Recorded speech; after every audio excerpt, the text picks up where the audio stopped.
नमस्कार.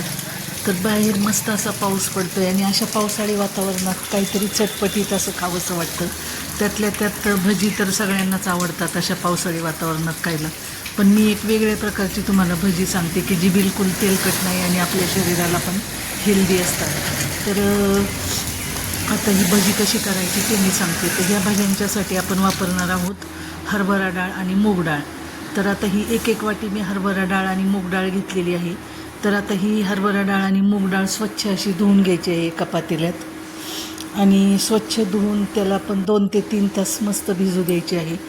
तर आता ही मी डाळ स्वच्छ अशी धुवून घेतली आणि धुवून आता ही डाळ आपण 2 ते 3 तास चांगली भिजवणार आहोत. आता 2 ते 3 तास डाळ चांगली भिजली आहे आणि आता एका मिक्सरच्या भांड्यात आता मी ही डाळ काढून घेते. तर आता मीच कॅमेरा पकडल्यामुळं थोडंसं खाली सांडले.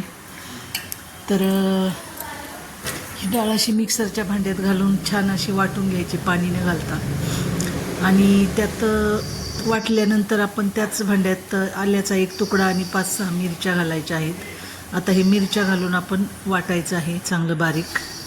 आता हे वाटून झालेलं आहे मिश्रण. तर हे मिश्रण वाटून झाल्यानंतर त्यात आता आपण काय काय घालायचं ते सांगते मी. तर आता भरपूर चिरलेली कोथिंबीर घालायची, 1 चमचा धना पावडर, 1 चमचा बडीशेप, 1 चमचा ओवा, अर्धा चमचा हळद, चवीनुसार मीठ आणि लाल तिखट तुमच्या आवडीप्रमाणे.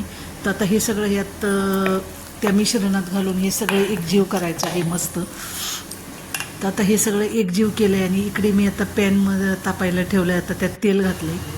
तर तेल घातल्यानंतर मंद गॅसवर अगदी छोटी छोटी भजी काढायची ही, कारण ही मूग डाळीची भजी ही छोटीच असतात आणि छोटी केल्यामुळं ती एकदम अशी कुरकुरीत होतात.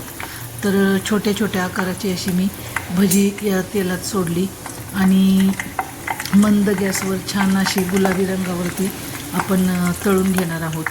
तर ही भजी असतात तर ती एकदम कमी तेल शोषतात, त्यामुळं आपल्या जिभेचे चोचले पण पुरवले जातात आणि डाळी आपल्या शरीरासाठी हेल्दी असल्यामुळं डाळी पण प्रोटीन पण आपल्याला भरपूर मिळतं आणि जास्त तेलकट नसल्यामुळं आपल्या जास्त कॅलरीज वाढत नाहीत. तर अशी ही आगळीवेगळी भजी तुम्ही नक्की करून पहा.